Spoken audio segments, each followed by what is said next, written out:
Coming up next is my new friend, Jamie Wolf. She's all about publishing. She's all about helping someone get their message out in a book or a novel or all kinds of cool stuff like that. I got to welcome her to the stage. Hey, Jamie, what's happening? Woohoo. Hey, you're still going. Amazing. I I'm caught you still going. hours ago. I was And I like, got oh, hours to go because we just got started with the second phase of this. So I got that's hours to awesome. go. And then we get to Awesome. edit all these and chop them all up and put them out as individual interviews. So, yeah, I'm going to fall in love with you guys. I'm going to be looking at you forever. How are you doing? What's happening? I'm doing amazing. Thank you. And thank you for having me on this International Women's Day. I can't imagine a better thing than to celebrate the power that we all bring together when we work together. And that's what I love. You're being the example of that, letting all these people share and just tell stories. And, I'm all about story. You're all about story, and that's a great segue. See, when you have an author on, this is what happened. They give you great segues in. So this is what you do. You help entrepreneurs and other people get their message, that thought, that story in their head out. How did you get started doing that? And what made you decide to do that? Well, I appreciate both those questions. I'm probably one of those people, like so many, that had the thought, I'm going to write a book someday. Someday I'm going to write a Mhm. book. And I probably started when I was a little kid writing a book about my goldfish or my cat or something like that. But somewhere along the way, I did that adulting thing my kids like to say, oh my God, I'm learning how to adult now. It's so awful. But it takes some of the life and the dreams. It sidetracks you a little bit when you go through college and grad school and get the corporate job and start having the Mhm. bills and responsibilities and families. And so I did all of that for a long time. And then, as many of us do, had a personal thing, a health issue in the family that kind of took me in a new direction. And that became an entrepreneurial journey for me.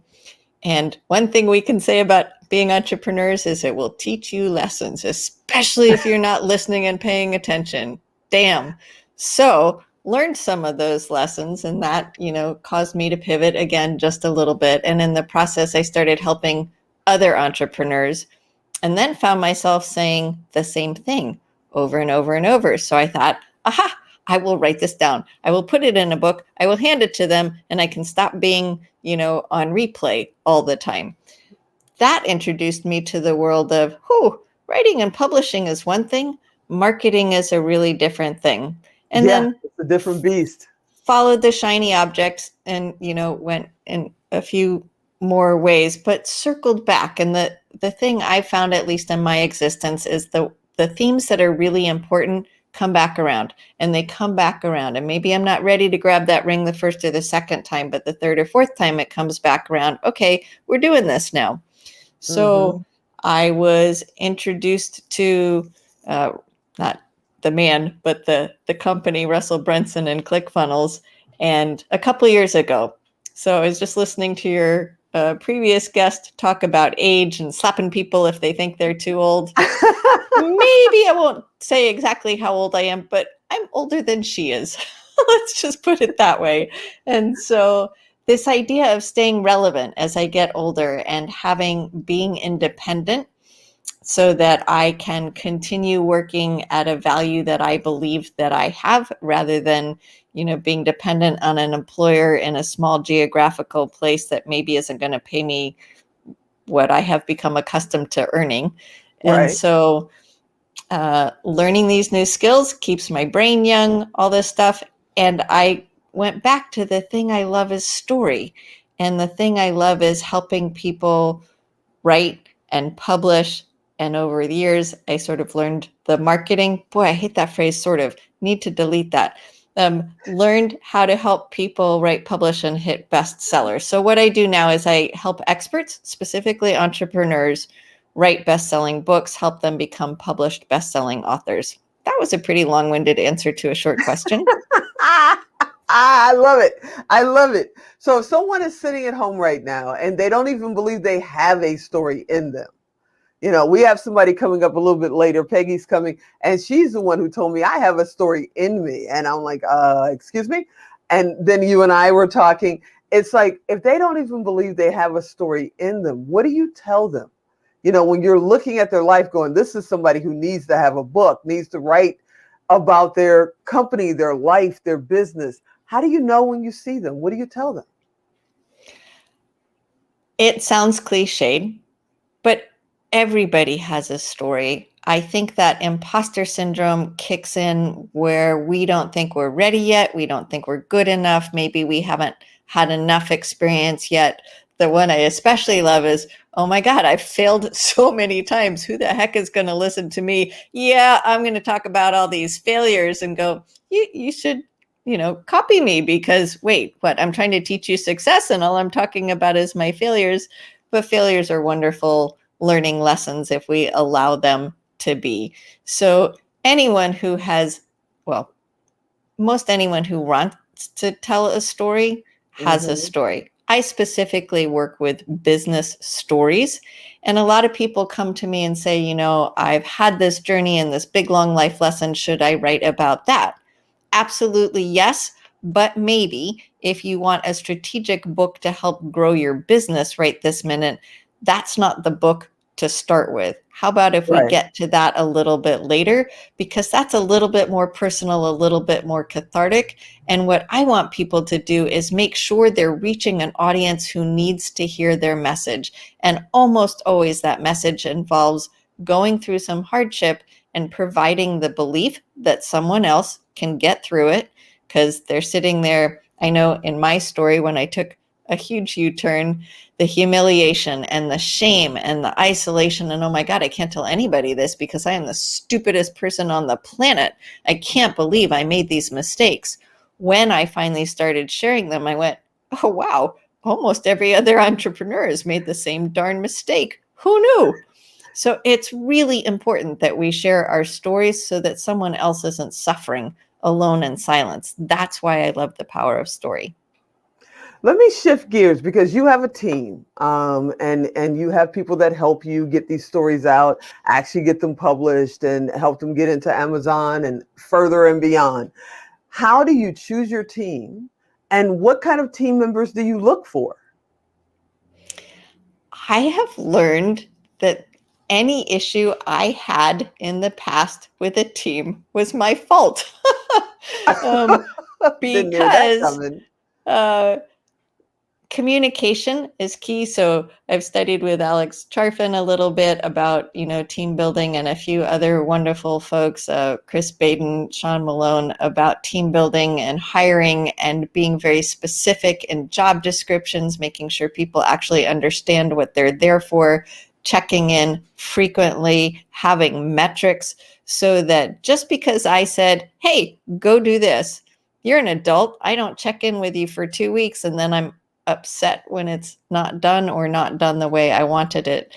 That's on me entirely. So, like any other situation, training is really important. SOPs are really important. Metrics are really important. Communication frequently. So, the things that I look for are pretty basic. A while back, I was working in economic development, and I first heard the term soft skill. I was like, what the heck is a soft skill? It's like, oh, showing up on time and not going away for lunch and never coming back and calling someone if you're going to be late. And I was like, seriously, you have to teach soft skills? But it is part of communication and part of expectation. A phrase that I heard a while back is, people don't disappoint you, your expectation of them disappoints you. And I've really hung on to that, because if my expectation is being disappointed, chances are I did not communicate clearly and define what needed to be done. So in the process of building a team, it's been a little trial and error, and it's more been building me. Back in the corporate world, I had a team of 50 people. That was easy. I kind of inherited them. The bigger picture framework foundation around how we all worked was already defined. I didn't have to create it. It's been really different in the entrepreneurial world. So you and I had a long conversation the other day. I took up a lot of your time, and I totally appreciate you putting up with my craziness, you know. But you brought up, Sean and Chris and our buddies over there from Sales Ascender, and Chris is in one of your books. Yes, he Which is. book is he in? So I did a book, which is appropriate to International Women's Day. I did a book called Million Dollar Moms. And the theme got going because a bunch of the moms who were running one or more multi-million dollar or more businesses wanted to talk about how they were bringing their children into the entrepreneurial space. So I thought, men like to be competitive. I did a $1 Million Moms book and it did really well. How about we do a $1 Million Dads book? So Chris Love it. is the father of now 3 children, 2 at the time that he was an author in $1 Million Dads. And because he talks about sales, he has the most wonderful story about his young son who wanted a toy. And interestingly, Chris and I had met a year ago. We just happened to sit, asked to share the same table while we were eating breakfast. And he started telling me about his son. So he is very oriented, invested in being a parent and raising children who can solve problems. Doesn't matter that they're 2 or 3 or 4. It's like, you got a problem. What do you think we should do about that? And part of it was the child wanted money to buy a green Power Ranger or Ninja Turtle, something that was green. Green stands out in my head. He's going to shoot me when he watches this. And it's like, you don't remember? It's like, I know it's green.